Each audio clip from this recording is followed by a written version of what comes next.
सत्यम library, Gandhi आश्रम गली, भृगु आश्रम पर छात्रों के लिए अनेकों सुविधा प्रोफेसर दयाशंकर प्रसाद गुप्ता द्वारा किया जा रहा है, जिसमें बलिया के सत्यम लाइब्रेरी के एक ऐसा स्थान है जहां छात्रों और प्रतियोगी परीक्षाओं की तैयारी करने वालों के लिए सभी आवश्यकता सुविधा उपलब्ध है। इस लाइब्रेरी की कुछ विशिष्ट सुविधाएं भी है। शांतिपूर्ण वातावरण, लाइब्रेरी के एक शांतिपूर्ण वातावरण है जो कि छात्रों को अपनी पढ़ाई ध्यान केंद्रित करने में सहायता प्रदान करती है।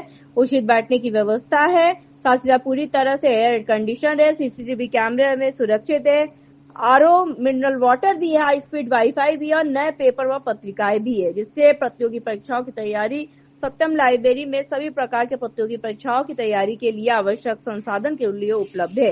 छात्रों को सेल्फ स्टडी करने के लिए भी एक उत्तम स्थान प्रदान करती है। बलिया से विकी कुमार गुप्ता की एक खास। दयाशंकर प्रसाद गुप्ता जी, मैं एक बच्चों के लिए सत्यम लाइब्रेरी खोला हूँ। जी सर, ये कहाँ पे खुला है सर? जो भृगु आश्रम डाकघर गली में है। डाकघर गली में बलिया। सर, ये आपके मन में ये प्रेरणा ऊर्जा मिला कहाँ से कि बच्चों के लिए इतनी सुविधाएं दिया जाए, इतना खूबसूरत आपने लाइब्रेरी खोला है? इसलिए मुझको मन में आया कि एक मेरा हॉल था, बेकार पड़ा हुआ था। अच्छा, मैं सोचा कि बच्चों के लिए खोल देते हैं। अच्छा, बच्चों के लिए पढ़ेंगे, बच्चे आके यहाँ पढ़ेंगे, अच्छे रहेगा, सुविधा मिलेगा उन लोगों को। तो आप क्या क्या सुविधा दे रहे हैं बच्चों के लिए? सब कुछ लगा है, कुर्सी टेबल, आपको एसी उसी लगाए हैं। एसी भी लगा है। हाँ। इसमें अच्छा वनकुलित हाल भी है। जी। बच्चों के पढ़ने के लिए पेपर ऊपर न्यूज़पेपर आता है, इंग्लिश पेपर आता है। अच्छा, इंग्लिश और हिंदी आता है, और जो पढ़ता है वो आता है। तो ये आपको ऊर्जा और प्रेरणा कौन आपके अंदर ऐसा बात डाला कि बच्चे दिए जो पढ़ते हैं, सीए करते हैं, क्या उन्होंने कहा कि पापा को लाइब्रेरी खोला जाए। लाइब्रेरी खोला जाए। तो कितने सीट है सर आपके यहाँ? 40 सीट है। 40 सीट है। तो बलिया के लोगों से क्या आप अपील करेंगे? बलिया में यही है कि अपने बच्चों को भेजे, बढ़िया शिक्षित अच्छा बने, बच्चों को भेजे और आपके यहाँ एडमिशन कराए। अच्छा बने। अब आगे क्या उम्मीद है सर? अब आगे क्या करने का इरादा है? आगे इसको बढ़ाने का उपाय है। सर, कहीं ना कहीं आप शिक्षा को बढ़ावा दे रहे हैं, बच्चों के लिए इतना अच्छा सोच रहे हैं, आखिर आपको ऊर्जा कहाँ से मिलता है? ये सब नारायण की कृपा होता है। सब नारायण का कृपा, मतलब भगवान को भी आज भी आप लोग उतना ही, मतलब सब भगवान का कृपा है आपके ऊपर। उन्हीं का सब कुछ है, जो कुछ है मेरे पास उन्हीं का है। एक बार फिर से एड्रेस बता दीजिए, आपका कहाँ पे है? मेरा भृगु आश्रम डाकघर गली, वहीं पे आपसे संपर्क हो जाएगा। कोई मोबाइल नंबर जो फ़ोन करके भी आ सके आपके यहाँ? ये 9415 पूरा बताइए। 9415 31 93 36 पे फ़ोन करके आ सकता है। सारे क्लास के बच्चों के लिए यहाँ पे, सारे क्लास के बॉयज़ गर्ल्स के लिए भी सुविधा है? सब। ठीक सर, बहुत बहुत धन्यवाद। लगा हुआ है सब कुछ। अच्छा, सीसीटीवी कैमरे के निगरानी में? बलिया के वार्ड नंबर 2 के बनकटा के सभासद प्रतिनिधि सत्येंद्र कुमार बबलू गौड़ को तीसरी बार स्वच्छता ब्रांड एम्बेसडर का प्रस्तुति पत्र मिला। ये सम्मान उत्तर प्रदेश सरकार के स्वच्छता अभियान के तहत दिया गया है, जिसका नेतृत्व मुख्यमंत्री योगी आदित्यनाथ कर रहे हैं। नगर पालिका द्वारा दिए गए सम्मान से उनके समर्थकों में खुशी की लहर दौड़ पड़ी है। उन्होंने एक दूसरे को मिठाई खिलाकर इस उपलब्धि का जश्न मनाया। बलिया से विकी कुमार गुप्ता की ये खास रिपोर्ट।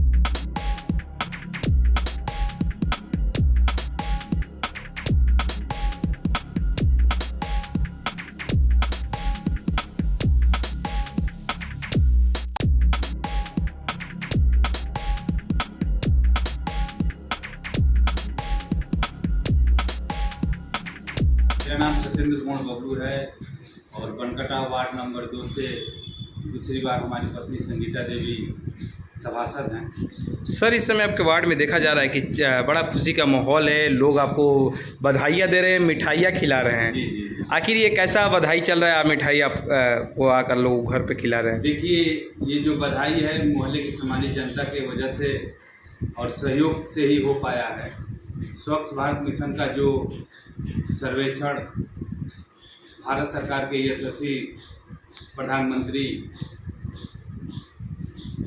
मोदी जी के द्वारा जो ये चलाई जा रही है और उत्तर प्रदेश सरकार के यशस्वी मुख्यमंत्री योगी आदित्यनाथ जी के द्वारा हर जिले में इसको क्रियान्वित किया जा रहा है, उसी में हम लोगों का अवार्ड भी लगातार तीसरी बार स्वच्छता सर्वेक्षण में। तीसरी बार? जी, क्या बात है सर, बधाई हो। जी, लगातार ये तीसरी बार हम लोग को बलिया नगर पालिका में ब्रांड एम्बेसडर का प्रशस्ति पत्र मिला है। इसके लिए हम अपने मोहल्ले के सभी सम्मानित सहयोगियों और मोहल्ले की आम जनता को हृदय से आभार व्यक्त करते हैं। सर बात की जाए कहीं ना कहीं 25 वार्ड में जिस तरह लगातार आप तीसरी बार कहीं ना कहीं ये सरकार जब से आई हुई है और स्वच्छता को लेकर काफ़ी आप सुर्खियों में बने रहते हैं, आखिर आदर्श वार्ड नंबर 2 आदर्श वार्ड के भी नाम से जाना जाता है बनकट्टा, आखिर कैसे आप इसको सजाते हैं संवारते हैं कि जो कहीं ना कहीं लगातार